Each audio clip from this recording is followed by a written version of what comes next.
venha falar aos nossos corações de uma forma especial nessa noite. Queridos irmãos, igreja do Senhor, quando eu estava ainda nesta manhã, pastor Adeilton, Deus continue abençoando a tua vida, a tua casa, a tua família, seus obreiros. Diácono como esse aqui, os obreiros que vieram aqui sempre vai querer voltar, viu, pastor? Diácono é o porta-voz da igreja, né? Antes de conhecer o pastor, o obreiro que chega sempre conhece o diácono primeiro, né? E continue assim nessa humildade, viu, varão? Deus continue abençoando a tua vida, a tua casa, essa casa aqui. Quero louvar a Deus também pela vida da minha esposa, a pastora Shirley, que está me acompanhando nessa noite.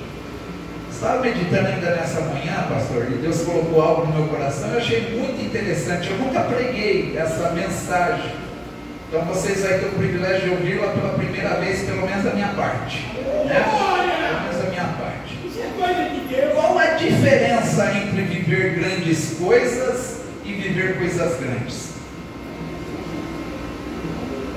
Deus foi tratando comigo, com a minha alma, pastor, e eu vi que tem uma pequena diferença.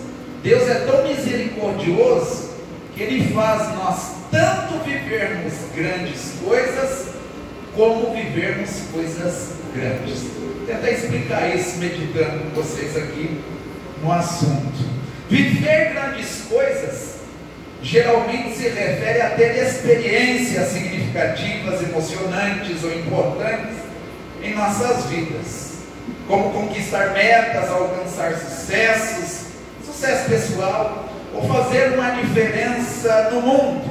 Por outro lado, pastor, viver coisas grandes pode se referir a possuir bens materiais e estar envolvido em situações que são fisicamente grandes, como por exemplo, possuir uma casa grande, um carro grande, uma empresa grande. Em resumo, uma fala sobre ter experiências e realizações significativas, a outra vai falar sobre posses ou tamanho das suas possibilidades. Abraão, que é o personagem principal desse texto, antes dele viver coisas grandes, ele vai viver grandes coisas. Vou repetir: antes de Abraão viver coisas grandes, ele vai viver grandes coisas. Precisamos entender isso, irmãos. Vai ser uma jornada de fé que esse personagem bíblico vai demonstrar como um exemplo para nós que estamos aqui nessa noite. A história de Abraão antes do seu chamado vai dizer que ele vivia na terra de Ur dos Caldeus, uma cidade pagã. Provavelmente estava envolvido em práticas religiosas politeístas, ou seja, na idolatria mesmo. A história vai nos dizer que ele era confeccionava ídolos, vendia ídolos para o seu pai, e estava lá. Era apenas um homem comum. Olha só, pastor, Abraão antes do chamado era apenas um homem comum, sem destaque nenhum, vivendo em uma vida comum, em uma sociedade comum. Estava lá, como um homem comum, até que ele ouviu a voz de Deus. Não tenha ninguém que exista que ouça a voz de Deus, ouça o chamado de Deus e continue sendo comum. Quando alguém ouve a voz de Deus e acredita naquela, porque veja bem, irmãos, vivendo na terra de Ur dos Caldeus, confeccionando ídolos, ele prestava atenção e percebia que as estatuetas a qual ele fazia, fabricava e vendia naquele lugar, tinha olho, mas não enxergava, tinha boca, mas não falava, tinha nariz, mas não respirava, tinha as mãos, mas não apalpava. E quando de repente ele ouve Abraão, talvez levou um susto, olhou para uma daquelas estátuas e percebeu: não, elas não podem ser, elas estão inertes, porque a voz que ele começou a ouvir E a voz dizia o que, pastor? Saia do meio da tua parentela, saia dessa terra e vá para uma terra que eu te mostrarei. Presta atenção nisso, irmão. Você teria coragem? Você teria coragem de sair da sua zona de conforto para viver experiências, sem mesmo saber para onde essa voz iria te conduzir? É interessante a confiança, o chamado de Abraão. Deus chama Abraão para sair daquele lugar para uma terra como ele iria lhe mostrar. E outra coisa, o que me chama a atenção foi a confiança que Abraão depositou na voz a qual ele ouviu. A confiança na promessa que Deus, a partir daquele momento, estava fazendo a ele. E ele compreendeu, para que aquela promessa fosse inserida na vida dele, a partir daquele momento ele teria que viver uma vida de obediência e uma vida de confiança na voz a qual lhe chamou. Quer viver ou está disposto, irmãos, a viver uma coisa grande, ou viver grandes coisas? Começa a obedecer a voz que te chamou. Começa a confiar na voz que te ordenou algo para a tua vida. Aleluia! E presta atenção. E quando você ouvir a voz daquele que te chama, você vai ter que estar disposto também a sair da sua zona de conforto, a sair daquilo que você até então tinha depositado confiança, até então tinha demonstrado, uma situação de conforto. Porque quando Deus chama alguém, Ele pega pela mão direita e Ele diz: não temas, porque eu te ajudo. Não temas, porque eu sou o teu Deus. Não temas, porque eu vou te conduzir. Aleluia! Até aqui talvez você confiava na sua própria sabedoria, no teu próprio intelecto, mas a partir de agora comece a confiar em mim.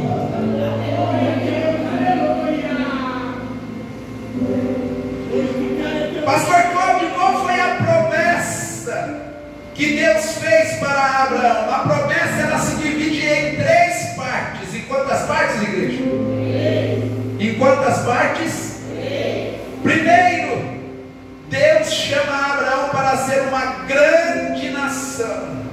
Promete fazer de Abraão uma grande nação. Segundo, Deus fala para Abraão que ele seria abençoado. Não só isso, Abraão seria abençoado e também seria uma fonte de bênçãos.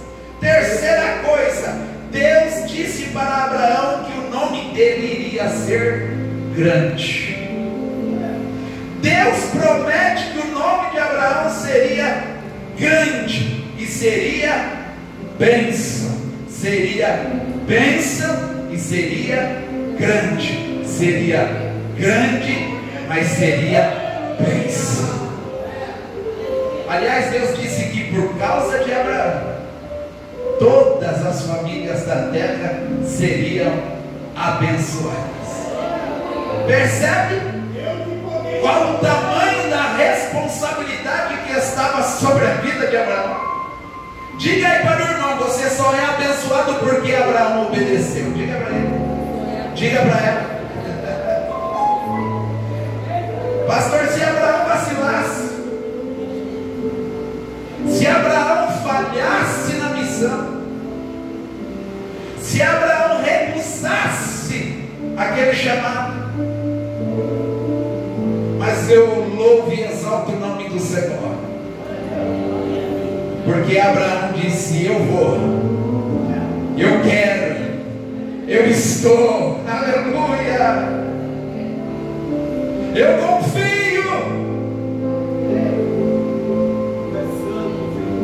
Abraão, então, irmãos, sendo um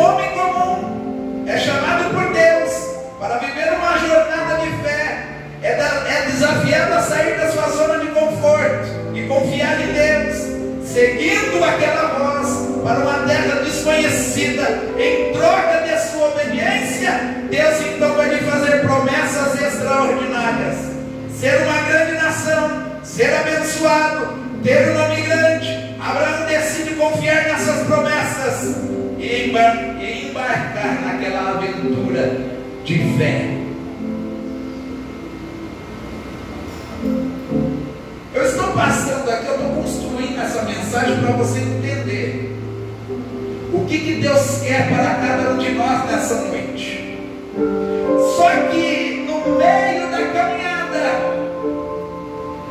no momento em que ele recebe aquela promessa, até a promessa começar a se cumprir, existe um roteiro, existe uma caminhada. Existem situações a qual Abraão deveria seguir. Pastor, eu quero viver coisas grandes, eu também quero viver grandes coisas. Então você precisa estar inserido dentro de um cenário de mistérios com Deus. O que eu percebo é que não dá tempo de falar tudo, mas eu quero resumir. Primeiro, Abraão teve que passar por alguns lugares aonde Deus iria se identificar na vida dele. Primeiro lugar, nós vemos aqui, Abraão teve que passar em Siquém. Diga para o teu irmão, Siquém. Está lá em Gênesis 12, verso 6 e verso 7. Abraão passou pela terra em um lugar chamado Siquém, até o carvalho de Moré. Naquele tempo, os cananeus ainda estavam habitando na terra. O Senhor apareceu a Abraão e lhe disse: a tua descendência darei a esta terra. E ali, preste atenção, Abraão edificou um altar ao Senhor. Segundo, Abraão vai ter que passar também em Betel. Diga para o teu irmão, em Betel. Betel está em Gênesis 12, 8. Dali mudou-se para a região montanhosa a leste de Betel, e ali armou um acampamento. Betel ficava a oeste de Ai e a leste. Aliás, Betel ficava a oeste e Ai ficava a leste. Ali construiu também Abraão um altar ao Senhor e invocou o seu nome. Tem mais, pastor? Tem. Abraão também ele tem que passar pelo Negueb. Está lá em Gênesis 13, verso 3 e verso 4. Ali partiu do Negueb e foi em cidade até chegar em Betel, ao lugar entre Betel e Ai, onde antes tinha armado o acampamento. Ele já tinha passado por ali. Muitas vezes Deus faz nós passarmos pelos mesmos lugares, porque existem coisas que muitas vezes nós passamos e nós não entendemos. Então Deus fala, vai passar pelo mesmo lugar, porque algo que você não entendeu eu preciso te mostrar ainda lá. E no Negueb, irmãos, existia ali um lugar onde ele já tinha levantado um altar, e ali novamente ele vai invocar o nome do Senhor. Presta atenção. Mas numa cidade, pastor, sim, em Gênesis 13, 18, em Moré. Depois mudou-se dali, foi morar perto dos carvalhais de Moré, que estão em Hebrom, e ali também ele edificou um altar ao Senhor.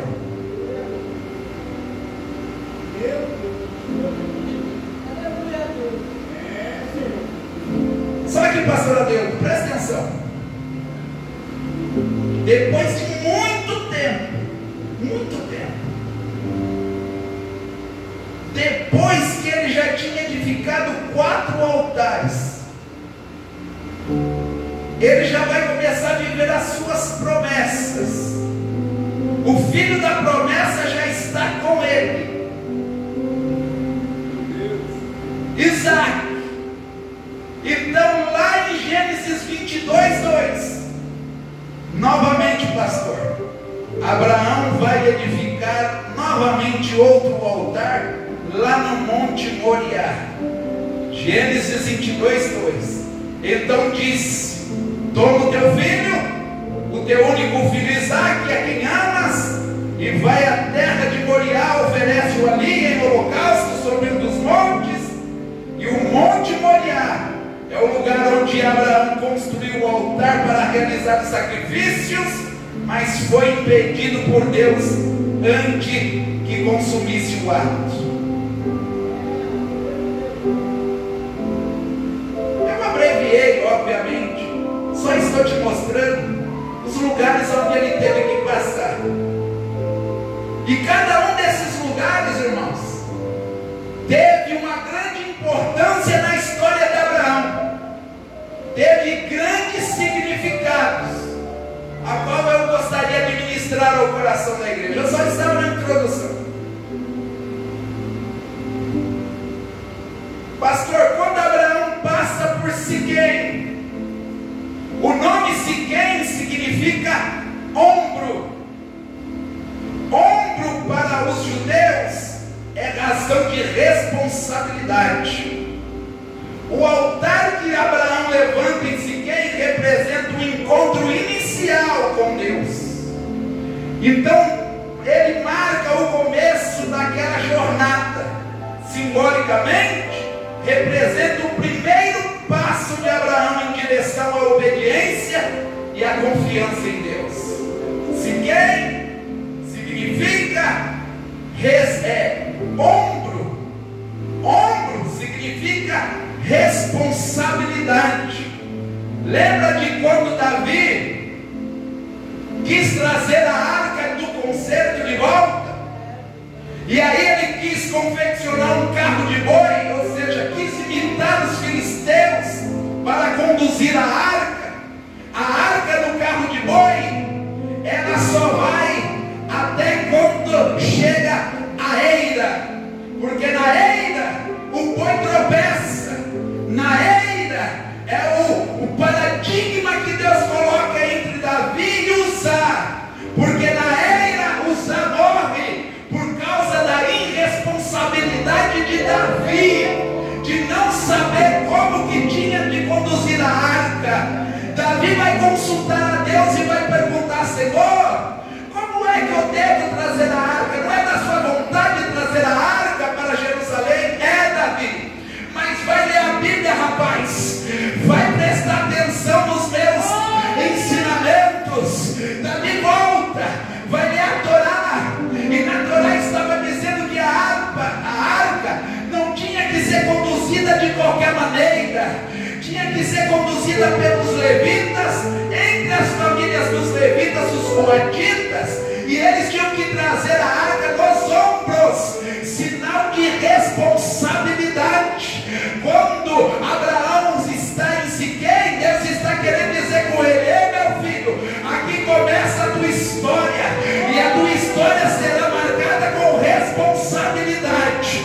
Se você entender quando eu posso te engrandecer nessa terra, esteja no caminho da obediência, da responsabilidade, que aí eu vou se manifestar para você. Serei teu Deus e tu serás uma bênção.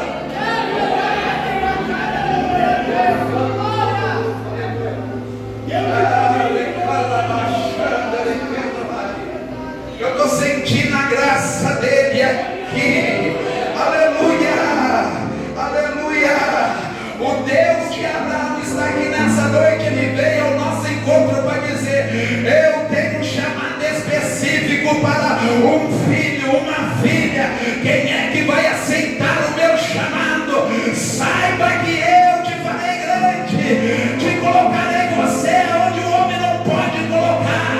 Aquele teu sonho poderá ser realizado desde que você ande no caminho da obediência, da confiança, com responsabilidade.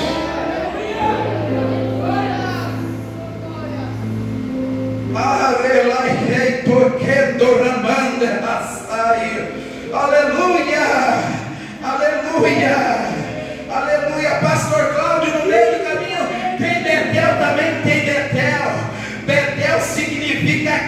casa de Deus ou lugar de Deus. O altar em Betel é símbolo da presença contínua de Deus na vida de Abraão. O que representa, pastor? Representa a consagração, representa a vontade divina e a busca por uma comunhão mais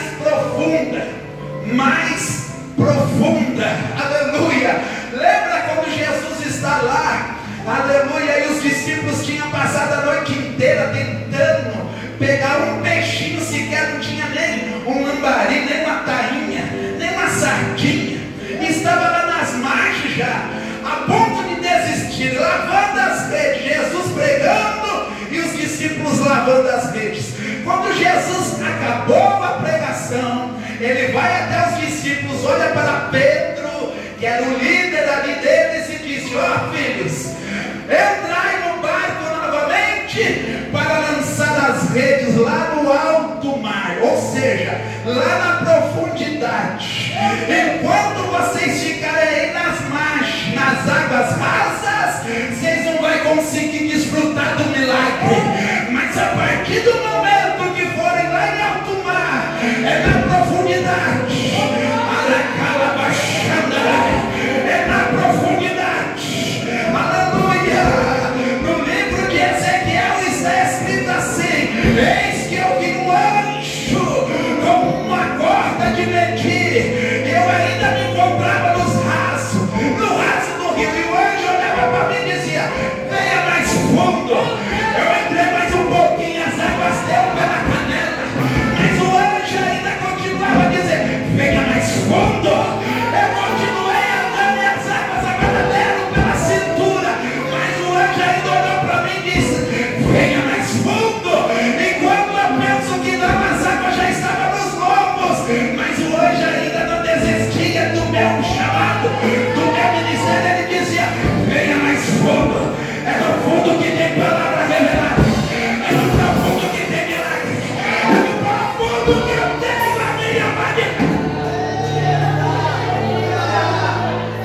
Diga para o teu irmão: é no profundo, é no profundo, é no profundo.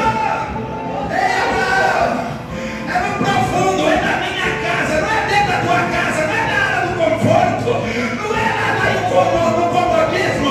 Sai do comodismo, sai da área do conforto. Venha no profundo, venha no profundo, venha para Betel. Betel é casa onde eu me revelo o profundo, o profundo, o profundo.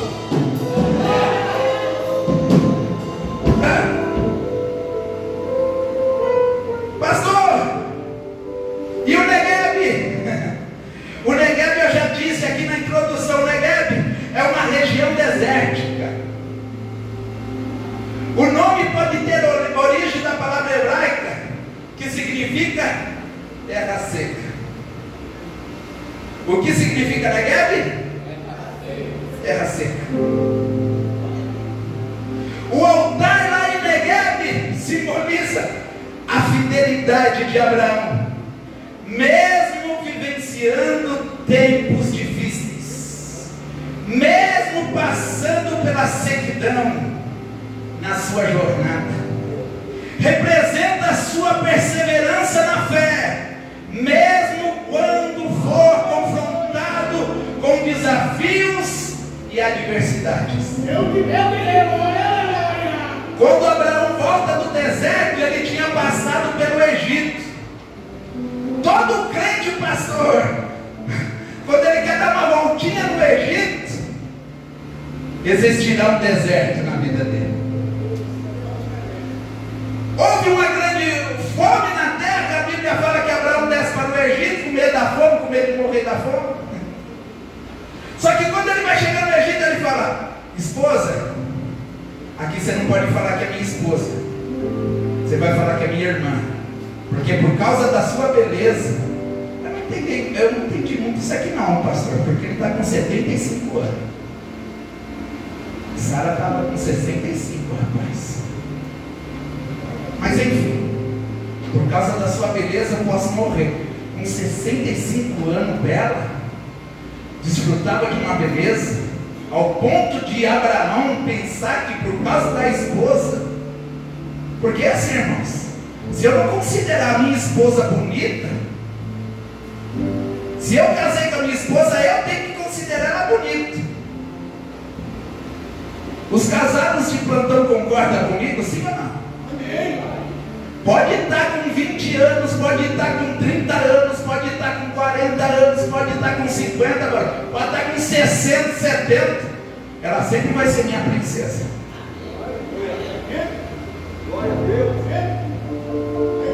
A gente vê cada coisa esquisita, principalmente de homens casados, de vez de elogiar a esposa, fica elogiando a esposa dos outros.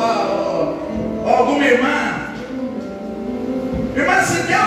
se Deus colocou, varão, essa tua esposa do teu lado na caminhada, ela vai ser linda desde o dia do primeiro dia de namoro até o dia da sua morte. É ela que você deva elogiar, é ela que você deva enaltecer, é ela que está comendo sal com você essa toda a vida. Irmãos, antes eu estou falando isso, estou falando isso na qualidade de pastor, porque eu também pastorei o rebanho. Nós temos visto muita coisa esquisita por aí esses dias, irmãos. Muitas coisas esquisitas. Aproveita que a tua esposa está do teu lado para vir, diga para ela: eu te amo, em nome de Jesus. Eu te amo, meu filho, em nome de Jesus. O ministério do homem de Deus começa em casa. Eita Deus poderoso. Pastor Adeus, eu costumo dizer aí, eu digo que o meu termômetro é ela. Se a palavra não estiver boa, ela já dá um sinalzinho assim, eu já entendo na hora. É ela que é o termômetro. Então, quando ele desce para o Egito, ele fala que Sara é irmã, e o faraó de plantão cresceu um zoião nela, porque ele temeu a morte. Irmão, como se casa, é até que a morte o separe. Não precisa temer a morte, não. Abraão temeu a morte. Então, faraó, que não sabia de nada, pastor, disse: essa mulher é muito linda, põe ela era mais uma no harém do faraó, mais uma. Enquanto que para Abraão ela poderia ser a princesa, para faraó era só mais uma no harém. Só que tem uma coisa: existia um Deus que observava todas as coisas. E por causa dessa atitude de faraó, quase faraó morre. Deus mandou praga, mandou sol. E, irmão, Deus fez aquilo que Abraão não quis fazer.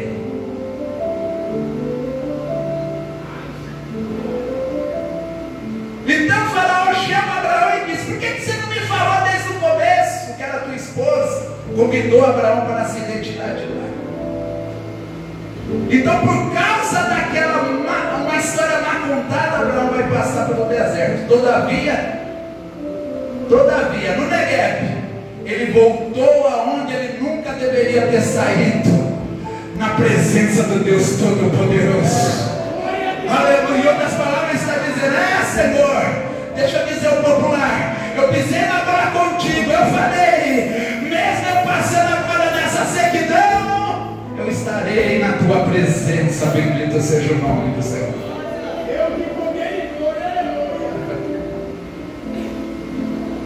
Em Moré também Abraão edifica um altar. Moré pode significar um lugar elevado, fortificado. O altar em Moré é associado ao encontro de Abraão com Deus antes do nascimento de Isaac, ou seja, antes de Deus cumprir a promessa na vida de Abraão, ele teve que passar pelos carvalhos de Moré. Então Moré ali representa a confirmação das promessas de Deus na vida de Abraão. Deixa eu dizer algo para alguém aqui. Quem sabe não é hoje que Deus escolheu para confirmar essas promessas que Ele tem estabelecido sobre a tua vida, sobre o teu ministério, sobre o teu chamado. O Senhor disse: tu serás uma. E nessa noite o Senhor está dizendo através dessa palavra: ei meu filho, ei minha filha, tu serás uma bênção. uma bênção. Mas como eu disse, passa-se muito tempo, e novamente Abraão vai se encontrar agora em uma alegria só, pastor, em uma felicidade só. Por quê?